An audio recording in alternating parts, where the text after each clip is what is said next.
Hi there, this is Tony from Pianotone.ca, and this is just going to be a quick video to let you know about a new keyboard just announced from Casio, which I actually kind of requested in a video I did back in 2021. Here's a clip.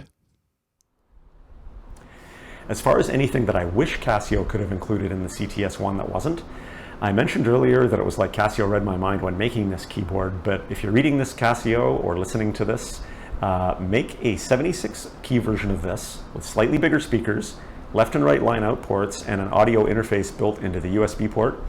Charge $150, $200 more, and I think you'd sell them like crazy, including one to me that might even... So that clip was from my review on the Casiotone CT-S1, which is one of my favorite super portable keyboard options for a piano player. And at the time, I gave it a rave review and I highly recommended it. I've included a link to my full review on the CT-S1 in the description below. So, did Casio just release a new version of the CT-S1 that met all my suggestions? Well, not quite, but they did meet 2 out of 4 of my suggestions, and they just may have added another big feature that I didn't request. So, let's get into it. So, Casio has just announced the Casiotone CT-S1 76, which is a 76 key version of their super popular CT-S1 keyboard. Everything about the CT-S1 76 is exactly the same as the CT-S1 with the following exceptions. There's 76 keys instead of 61, so that's my first request met. Thanks for listening, Casio. They upgraded the already great sounding but a little bit underpowered bass reflex speakers from 5 watts total to more than double that at 13 watts. So that's my second request met. Thanks again for listening, Casio.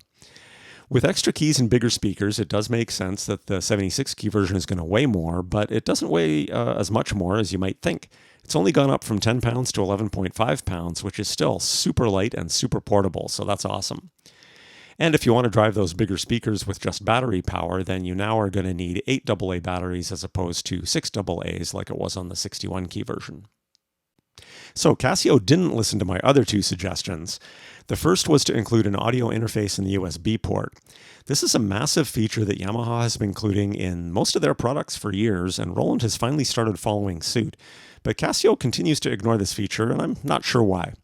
This would have added a ton of super useful functionality by being able to send high-quality direct audio to a device without needing an external audio interface and a bunch of cables. You would have been able to connect your keyboard directly to a phone with just a USB cable and easily create high-quality piano videos, or you would have been able to send high-quality audio direct to your DAW like GarageBand. My other suggestion was to add left and right line out ports. Given how awesome the sounds and the key action are on the CT-S1, adding in left and right line outs for better quality, proper connections to external audio equipment, like amps, mixers, and PA systems, would have made tons more gigging musicians start considering the CT-S1 76 as a super portable gigging option. But you can't have everything. So what did Casio add that I didn't request? Well, it actually has to do with their app, Casio Music Space.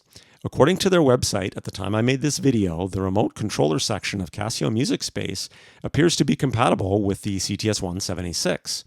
The remote controller is not compatible with the CT-S1, the 61 key version. So what is the remote controller feature? It gives you a graphical user interface for selecting voices and, more importantly, changing settings on your keyboard.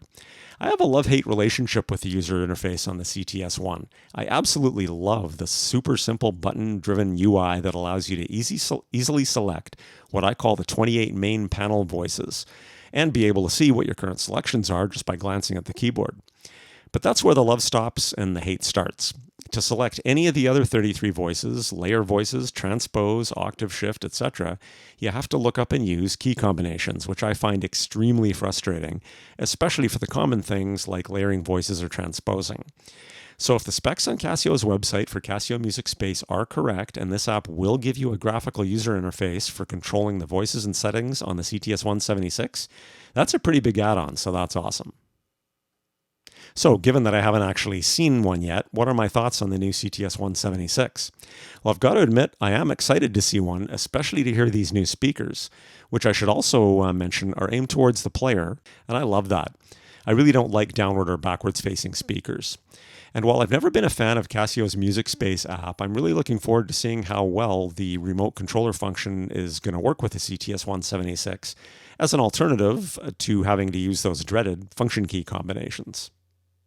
So am I still going to highly recommend the CT-S1 as a great super portable option for a player who is most interested in playing piano and keyboard instruments? Absolutely.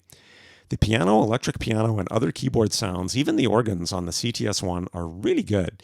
And while the key action isn't weighted, the box-style piano-shaped keys do feel almost semi-weighted and provide a very pianistic playing experience. The action is much more piano-like than the synth-style diving board key actions that you're going to find on similarly priced Yamaha PSR E-Series keyboards. That being said, though, the CT-S1 definitely has some tighter competition to deal with than what the 61-key CT-S1 had when it was released.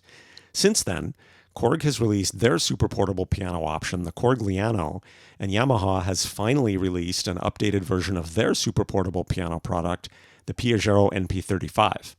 I'll definitely be doing a video soon talking about how these three products compare to each other. For now, though, I've included links in the description below to my reviews on the 61-key Casiotone CT-S1, the Korg Liano, and the new Yamaha Piaggio NP35. Keep in mind that my review on the 61-key version of the CT-S1 will apply to the CT-S1 with the exception of the speakers and the Casio Music Space integration. Once the CT-S1 is available in my area, I'll definitely try to get a hold of one to do a review on the new features.